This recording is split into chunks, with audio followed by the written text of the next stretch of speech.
En mi barrio no pasa nada, pero igual salgo con miedo. Esta frase la podría haber dicho cualquiera, una madre, una vecina, un muchacho que camina mirando para atrás una y otra vez, aunque conozca la cuadra de memoria. Es que el miedo no siempre necesita un hecho para sostenerse. A veces le basta con una imagen, un rumor, una escena que se repite 1000 veces en televisión. Porque lo que se teme no es tanto lo que pasó, sino lo que podría pasar. Y ese podría, cuando se repite lo suficiente, termina pareciendo una certeza. Déjenme contarles una historia. Según varios medios importantes del país que narran estos acontecimientos, a mediados de 2006 Argentina se encontraba atravesando una ola delictiva. Por aquel entonces, ministro de Interior Aníbal Fernández, y ante la constante presión de la prensa que exigía una respuesta política ante este asunto, pronunciaría una frase que lo perseguiría hasta el día de hoy. La inseguridad es una sensación. Tras decir esto, irónicamente, los medios lo acribillaron. Se lo acusó de negar la realidad, de faltarle el respeto a las víctimas, de vivir en una burbuja. Y no se quedó ahí, sino que constantemente este tema se reflotaba cada vez que alguna bala le pasaba cerca políticamente hablando. Así fue como este tema se retomó en 2009, en 2012, en 2014 y hasta en 2021. Si bien esta frase pasó a la historia de los titulares de este país, hay otra frase que se suele citar como una continuación de este conveniente punchline. La sensación está y no se cambia con discursos, se cambia con hechos. Mi preocupación no está en cambiar la cabeza del hombre que siente la sensación o de la mujer que siente la sensación. En la calle, con una palabra, yo no soy quien para curar de palabra. Yo sé que la sensación está porque no vivo dentro de un tupper. Es decir, lo que dijo y lo que no se le quiso permitir decir era más complejo. No que exista el delito, sino que su significación, su peso, su presencia en la vida cotidiana no se expresa solo por estadísticas, sino por cómo se narra, se percibe y se siente. Y ahora que volví sobre los archivos, que revisé coberturas, entrevistas y declaraciones completas, me queda una sola pregunta rondando en la cabeza. ¿Y si te digo que todo esto fue una jugada intencional para deslegitimar a quien se atrevió a decir, aunque sea por un segundo, que el miedo también se fabrica? Porque lo que está en juego no es si la gente tiene miedo. Claro que tiene miedo. Sino por qué, a qué y sobre todo, para qué sirve ese miedo. Les doy la bienvenida una vez más. Mi nombre es Juan Felipe y esto es Café Quieto.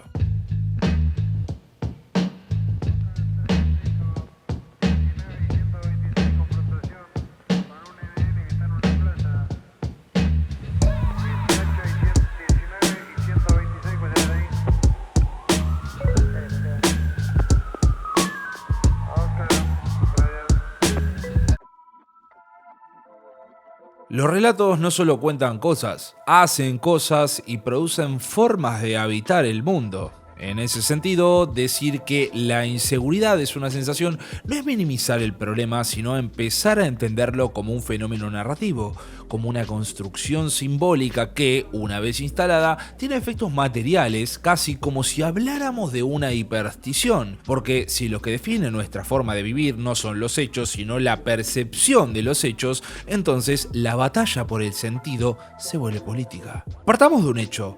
Didier Fassin, en La Fuerza del Orden, muestra cómo el dispositivo policial no está orientado a intervenir donde más delito hay, sino donde más se espera que haya delito. Y esa expectativa no surge de un relevamiento técnico, sino de una atmósfera construida. El pibe de gorrita, el barrio periférico, la piel oscura, la ropa suelta, la música alta. Es decir, lo que se vigila no es el crimen, sino la presunción de sospecha de que en ese lugar se cometerá un crimen. Lo que se reprime no es el hecho, sino el cuerpo que parece capaz de hacerlo. Por consiguiente, la inseguridad no es un tema, sino que una formación discursiva, un marco que organiza las emociones, señala culpables y define soluciones antes de que se plantea siquiera un diagnóstico. Acá es donde entra el pánico moral como estrategia discursiva de la política de nuestro tiempo. El miedo, lejos de ser irracional, es funcional. Sirve para ordenar lo que ya no se puede ordenar desde la economía ni la inclusión. Y eso lo entendieron tanto la derecha conservadora como los sectores progresistas, que se resignaron a gestionar la percepción pública más que transformar la realidad. Pareciera que nunca hay tiempo para lo impensable. Otro modelo de justicia, de convivencia y de redistribución. Se trata, como diría Eugenio Zaffaroni, de una colonización simbólica de la justicia, un derecho penal más preocupado por castigar rápido que por resolver causas estructurales. Entonces, volvemos un segundo al principio. La frase "la inseguridad es una sensación" es incómoda porque nos obliga a admitir que el miedo, aún sin datos que lo respalden, nos gobierna. Gobierna hábitos, decisiones políticas, gastos del Estado, votos, violencias. Incluso la estrategia del miedo puede funcionar aunque no exista una manifestación material de una amenaza. Y eso es lo más perturbador, que no hace falta que algo sea verdadero para que se convierta en norma. Por eso, este ensayo no va a negar el miedo. Lo que va a hacer es señalar cómo se fabrica, para qué se usa y a quién beneficia. Porque cada vez que se prende fuego un basural, se incendia un colectivo o se viraliza un video de un robo, alguien se sienta frente a una cámara y dice lo mismo: el Estado no hace nada. Y acto seguido, la solución no es más justicia social, sino más policías, más castigo y más encierro. Aunque no funcione, aunque no cambie nada, porque, como pretendo que entendamos al final de esta reflexión, el punitivismo no necesita resolver nada. Le basta con que parezca. Durante décadas, la promesa fue la misma: más policías, más patrulleros, cámaras, más cárceles, reducción de la edad mínima punible y el endurecimiento de las penas. Todo eso en nombre de un ansiado bien supremo: la seguridad. Y sin embargo, el delito parece nunca desaparecer. El miedo no se disipó, la desigualdad no se corrigió, pero el discurso punitivo siguió creciendo cada vez más, a pesar de ser posiblemente la figurita más repetida de todas las campañas electorales. Pero, ¿por qué?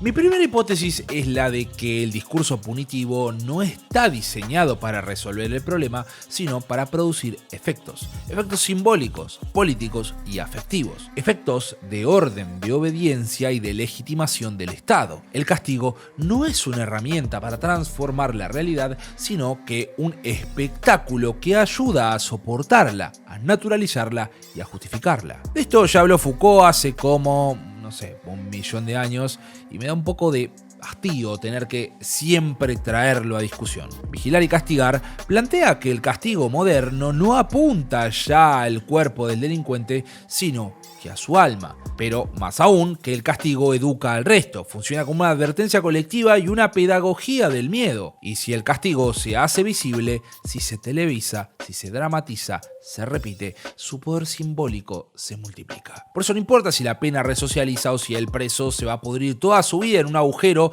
por robarse un celular. Lo que importa es que la pena tranquilice, que funcione como un ritual de purga, una liturgia laica donde el Estado muestra que está haciendo algo, aunque ese algo sea completamente inútil o incluso contraproducente. Entendiendo esto, resulta muchísimo más fácil de entender el contraargumento que pretendía presentar Aníbal Fernández en contra de la prensa. En las sociedades neoliberales, la política penal no se orienta por la evidencia empírica ni por la eficiencia en la reducción del delito, sino por la demanda de un orden simbólico. Se construye una narrativa de caos, real o imaginario, que solo puede ser conjurada por más control, más disciplina y más encierro. Por esta razón, Zaffaroni insiste en esta idea de que el derecho penal es el único ámbito del derecho que asume que va a fracasar. No se espera que la pena impida el delito, sino que produzca consenso social en torno al castigo. Se castiga no para solucionar, sino para consagrar un orden que ya está roto. Y ese orden no es neutral, es un orden que selecciona a quién castigar. No a quien roba millones en cuentas offshore, sino a ese pibe que roba un celular. No al empresario que defrauda al Estado, sino al pibe pobre que salta un molinete. El punitivismo funciona como un filtro ideológico. ¿Quiénes son los peligrosos? ¿A quiénes hay que vigilar? ¿A quiénes se puede reprimir sin consecuencias? Puede decir algo obvio, pero pareciera que no todos hacemos esta asociación. En las sociedades neoliberales, el Estado se retira de los barrios populares en todo lo que tenga que ver con derechos, pero se refuerza en todo lo que tenga que ver con el castigo. No tenés cloacas ni agua potable, no hay escuelas ni hospitales, pero tenés un gendarme cada 2 cuadras por si se pudre la cosa. El Estado social se achica, pero el Estado penal se expande. Se deja de garantizar vivienda, salud, educación y se invierte en cárceles, patrulleros y equipamiento represivo. La pobreza, en vez de abordarse como injusticia, se gestiona como amenaza. Entonces, ¿por qué se insiste con políticas que no resuelven el problema? Porque resuelven otro problema mucho más sencillo para los políticos, el problema de gobernar en crisis. El punitivismo permite gobernar el malestar sin redistribuir riqueza, canaliza la angustia hacia un enemigo interno que es el delincuente, el pibe con capucha, el extranjero sin papeles, etc. Lo que no puede ordenarse desde la economía se ordena desde la represión, y así con todo, porque al final del día las élites no temen a la inseguridad. A muchos de ellos ni siquiera les hace falta caminar por la calle porque pueden rodearse de otros como ellos en un barrio cerrado. Pero ojo, a lo que sí le tienen miedo es al desorden. Por eso el punitivismo es una respuesta estética al colapso. Produce la ilusión de control donde no hay garantías materiales. Bajo la misma lógica, es también una estrategia electoral. En contextos de incertidumbre, promete orden, da votos. Incluso los sectores progresistas terminan tentados por el lenguaje del Estado fuerte, porque creen, erróneamente, que el castigo da legitimidad, que ceder al miedo garantiza gobernabilidad, aunque esto implique dejar de transformar para simplemente administrar lo dado. El problema es que ese nunca fue el objetivo. Creo que lo primero que hay que decir es que el miedo no es algo que aparece espontáneamente cuando hay peligro. El miedo se aprende, se cultiva y se hereda. Se enseña en las casas, en las noticias y en los discursos de campaña. El miedo se instala como una atmósfera que te acompaña incluso cuando no está pasando nada. Por lo que entonces la pregunta no es si tenemos miedo. Claro que sí, sino quién nos hace tenerlo, con qué fines y contra quién. Porque si bien el miedo no es natural, tampoco es azaroso. Tiene dirección, tiene género, tiene clase y tiene color. No es lo mismo el miedo a que te roben que el miedo a que te desalojen, por ejemplo. No es lo mismo temerle a un pibe en moto que a un patrullero. Por lo que no es lo mismo el miedo de quien camina por un country que el de quien duerme en la calle. Y sin embargo, el único miedo que se vuelve política pública es el miedo del de arriba hacia el de abajo. Sara Ahmed, en La política cultural de las emociones, lo dice clarísimo. Las emociones no son privadas, sino que son políticas. Y el miedo, en particular, funciona como una herramienta alienante. Hace que los cuerpos se muevan en una misma dirección, que se identifiquen con ciertos valores y que rechacen todo lo que se les presente como amenaza.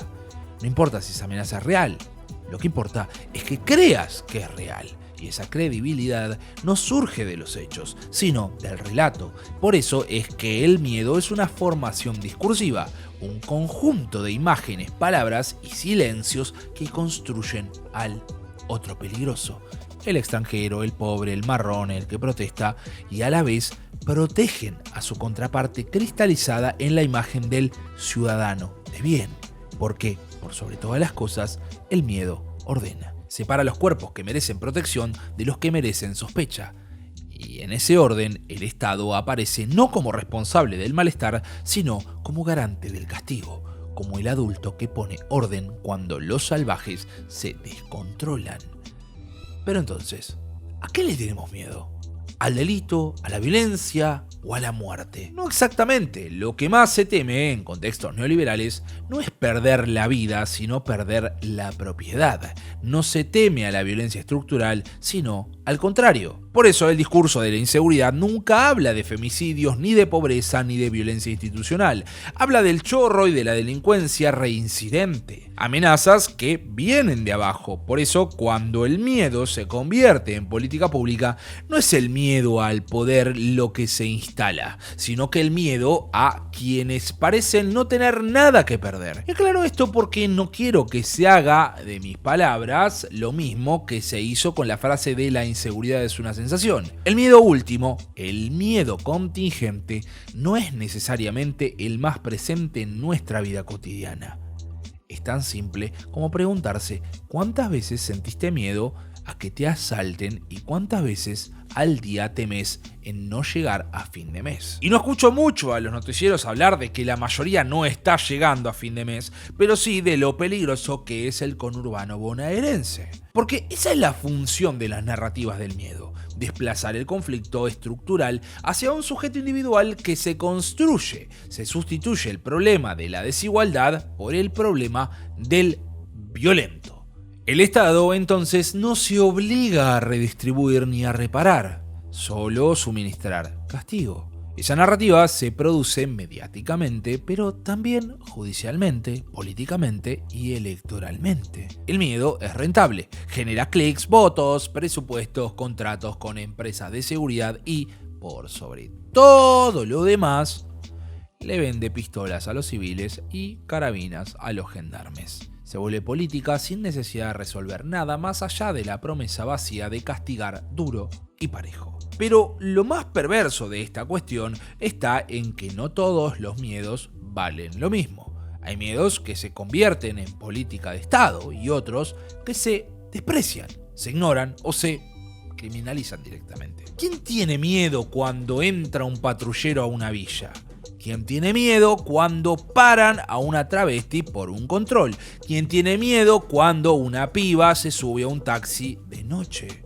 ¿Quién tiene miedo cuando un mapuche escucha tiros a lo lejos? Esos miedos que son tan cotidianos, fundados y estructurales como los del clasemediero citadino, no tienen cabida en la agenda pública, porque para el orden neoliberal el miedo solo importa si lo tiene alguien con propiedad privada, título universitario o dirección fiscal en un barrio con luminaria y el barrio al día. ¿Por qué no? La seguridad no es un derecho, sino que un privilegio. Se asegura a quienes importan. Los demás no están protegidos, son gobernados a través del miedo. En política, pocas cosas son tan eficaces como el miedo. Y si el capítulo anterior trata de demostrar que el miedo no surge espontáneamente, sino que se fabrica, en este vamos a dar un paso más allá. ¿Para qué se fabrica? ¿Quién beneficia y quién gana cuando una sociedad entera vive encerrada, paranoica y pidiendo castigo? La respuesta rápida es esta: ganan los que tienen algo que proteger, pero la respuesta más profunda es que gana un régimen entero de dominación, porque la inseguridad no es solo una sensación, sino que una ideología, un sistema de ideas, prácticas y afectos que construyen sentido, ordena el mundo y legitima relaciones de poder profundamente desiguales. Empecemos por lo más evidente. El miedo es un mercado. Donde hay sensaciones de amenaza, hay también una industria dispuesta a ofrecer soluciones. Cámaras, alarmas, cercos eléctricos, seguros contra robos, botones antipánico, vigilancia privada, fierros, etc. El discurso de la inseguridad, aunque se sustente parcial o completamente en ficciones construidas mediáticamente, genera ganancias muy reales. Incluso Javier Aullero y Catherine Soverin en Entre narcos y policías nos cuentan cómo en muchos barrios populares se instala una gobernabilidad informal basada en la tercerización de la seguridad. Comisarías que cobran por protección, vecinos que contratan vigilancia informal o punteros que negocian paz por recursos. En esta realidad, que queda muy lejos de cualquier noción tradicional e institucionalista de la policía, la inseguridad no es el síntoma del desorden, sino una forma de gestión. Un modelo de administración territorial donde el Estado se retira en sus funciones sociales, pero se reactiva en clave policial. Y donde el miedo se convierte en una forma de gobernar sin redistribuir. La conclusión más importante, a mi entender, es que estas soluciones no buscan resolver el problema del crimen, sino garantizar el orden social sin necesidad de invertir en justicia racial o económica. El castigo unifica donde la igualdad divide. La seguridad se transformó en zona de consenso. Pocos se animan a discutir el sentido común punitivista, incluso sabiendo que sus resultados son marginales, nulos o regresivos, porque cuestionarlo no se percibe como un acto de lucidez, sino como un gesto de debilidad. Y ahí está la clave. El discurso de la inseguridad no necesita funcionar, solo necesita sonar fuerte. No hay que reducir el delito, hay que parecer firmes. El que las hace, las paga, pero cuando el que las hace es un policía, puede pedir fiado. No hay que resolver la violencia, hay que administrarla, no hay que gobernar con justicia, hay que gobernar con autoridad. Como escribió Giorgio Agamben, de esta manera, el estado de excepción se vuelve la norma. La lógica de la urgencia justifica cualquier medida represiva, incluso cuando no hay evidencia de que sirva para nada. No me parece casual que esta cuestión gane espacio en la agenda cada vez que estamos atravesando una crisis política. Lo que sugiere, por lo menos para mí, que su verdadera intención es la de restaurar la hegemonía en momentos de crisis. Cuando el consenso económico se resquebraja, es necesario un nuevo consenso moral. Y el castigo aparece como un lenguaje común de las sociedades punitivistas, como si se tratara de una forma de reparar el contrato social a través de la exclusión. La ideología de la inseguridad no dice los pobres son peligrosos de forma directa, sino que lo hace mostrando una y otra vez al mismo tipo de sujeto cometiendo delitos, al mismo perfil policial patrullando y, por sobre todas las cosas, al mismo político prometiendo orden. No necesita decirlo con palabras, sino que brilla por su obviedad. Pero la ideología de la inseguridad no se organiza en el afuera, sino que también moldea lo que somos.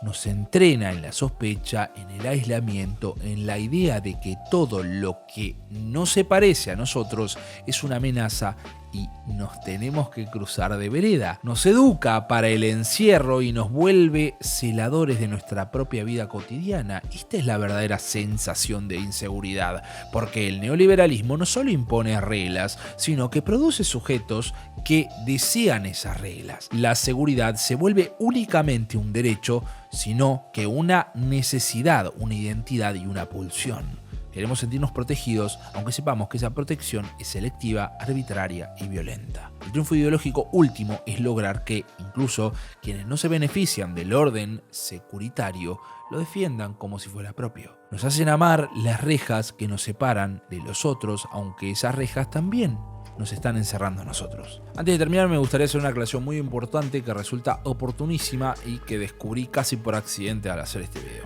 En la historia reciente del discurso político argentino, pocas frases fueron tan repetidas, deformadas y rentabilizadas como la de que la inseguridad es una sensación. De hecho, la traje al principio de este ensayo, ya que fue genuinamente el disparador para empezar a escribir este video. Atribuida una y otra vez a Aníbal Fernández, transformada en titular, meme, golpe bajo, chicana, carta electoral y excusa para exigir mano dura, esta frase funcionó y sigue funcionando como un significante explosivo.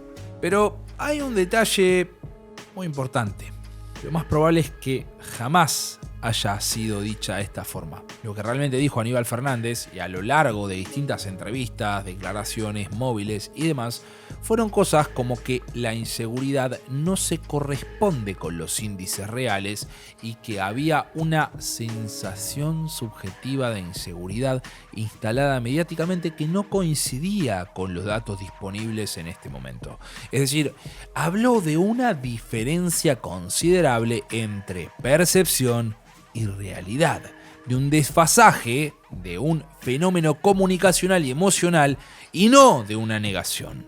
La pregunta que toca hacerse en esta situación es por qué los medios insistían tanto en instalar contrafácticamente lo contrario y llegar a autocitarse 20 años después a falta de una referencia primaria. Todos estos necesitados de una frase que encarnara lo que querían combatir, un supuesto negacionismo progresista o una insensibilidad frente al clamor popular de mano dura, tomaron esa idea, la simplificaron, le arrancaron el contexto y la repitieron hasta volverla una condena tal que hasta el propio Aníbal Fernández termina desuscribiéndose de unos supuestos dichos que jamás pronunció así. Desde ese entonces, la inseguridad es una sensación, pasó a formar parte del inventario de frases malditas, de esas que se repiten para deslegitimar un argumento con el cual no tenemos la capacidad de discutir. Y eso es lo que la vuelve funcional. No porque sea cierta, sino porque es útil. Útil para editorialistas, para candidatos en campaña, para fuerzas de seguridad, para los indignados de la televisión, porque nadie quiere hablar del delito en términos complejos. Es más fácil y más redituable tener un enemigo semántico al cual culpar de todo. Alguien que dijo eso, aunque no lo haya dicho nunca. Esta operación no es nueva.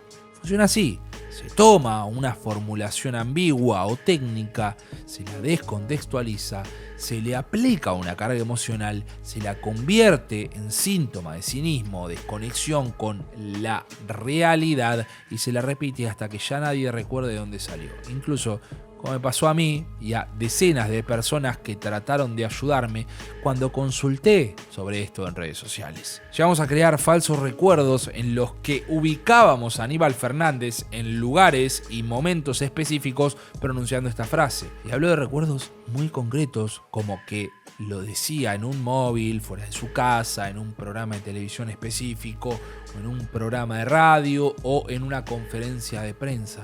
La frase deja de ser un intento de análisis y se convierte en símbolo. Y todo símbolo, bien manejado, puede ser un arma. Pero lo más interesante no es la mentira, sino su eficiencia, porque lo que escandalizó no fue una frase, sino una posibilidad de pensar la inseguridad como algo más que hechos delictivos, como una construcción, una atmósfera o como un relato. Y justamente eso fue lo que el sistema mediático no estuvo dispuesto a tolerar. Lo que se castigó no fue una postura oficial, sino que una forma de nombrar que ponía en duda la parte más superficial del marco punitivista, que sugería, aunque fuera tímidamente, que el miedo no siempre es espontáneo, sino que puede ser inducido, que la percepción puede no coincidir con los datos y que el Estado no debería gobernar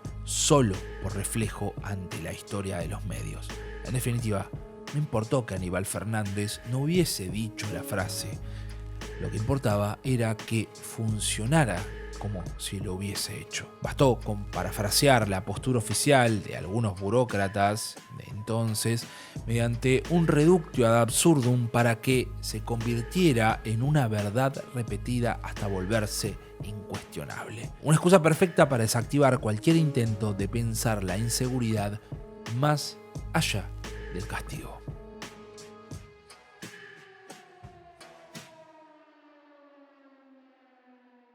Lejos está esto de ser un gesto reivindicativo hacia Aníbal Fernández, lo último que pretendería hacer con un personaje tan nefasto como él. Más bien, se trata de señalar que alguien que supo ocupar el cargo de ministro de Seguridad difícilmente pueda sostener una posición antipunitivista. Y además, porque terminó arrepintiéndose hasta el día de hoy de lo que dijo. Simplemente porque no le sirvió políticamente. Lo que sí me interesa es reivindicar la frase, pero en toda su dimensión, porque era demasiado verdadera. No fue una declaración técnica ni una respuesta de gestión. Fue una confesión brutalmente incómoda. La seguridad, esa promesa de orden que todo lo justifica, no se sostiene solo en estadísticas. Se sostiene con emociones, con impresiones, con atmósferas, con silencios y, sobre todo, con miedo. Y ahí está el punto. No hace falta que el miedo se funde en hechos. Basta con que se sienta, porque el miedo, una vez que se instala, se convierte en programa político, en legitimación del castigo, en excusa para no transformar nada, en lenguaje común para quienes tienen todo que perder y para quienes no tienen nada que ganar. La inseguridad es una sensación, sí, pero una sensación que no es neutra, una sensación producida, estimulada y dirigida, una sensación que define qué vidas importan y cuáles son descartables, qué cuerpos merecen protección y cuáles merecen ser reprimidos, qué dolores cuentan como tragedia social y cuáles como anécdota marginal. Esa sensación es el terreno ideal para que florezca la ideología del castigo, donde todo es sospechoso y todo se vuelve punible, donde cada hecho aislado se convierte en síntoma de un caos total. Lo único que se permite es el orden. No importa si funciona, lo que importa es que tranquilice, que calme a la tribuna, que más allá de estar diciendo una pavada, que lo diga con tono firme y que no dude. Y entonces la política deja de ser el arte de imaginar lo posible y se convierte en el arte de administrar el pánico. Se reprime para mandar un mensaje, se endurecen las penas que no se cumplen. Se llenan las calles de policías, no para contener una amenaza real, sino para que quienes reclaman no sean quienes tienen un reclamo justo. Pero todo eso es secundario. Lo central es que alguien pague, que se haga algo, aunque no sirva, aunque no cure, aunque no duela, porque la inseguridad no se combate, sino que se interpreta y se usa como relato, como un mercado, como una retórica electoral, como un síntoma del colapso y como herramienta para negarlo. La inseguridad es una sensación. Volvamos a esa frase, pero ahora la escuchamos distinto, no como negación, sino como una señal, como una advertencia, como la puerta de entrada a una crítica más profunda. Tal vez el problema no sea el miedo en sí, sino el modo en que se lo administra. Tal vez el problema no sea la frase, sino todo lo que impide pensar cada vez que la repetimos sin hacerle preguntas. Entonces, lo que parecía una provocación se vuelve una invitación a salir del loop del castigo, a politizar las sensaciones, a resignificar lo que llamamos seguridad y a preguntarnos, de una vez por todas, si lo que nos da tranquilidad es la policía o el hecho de que nadie más se quede afuera.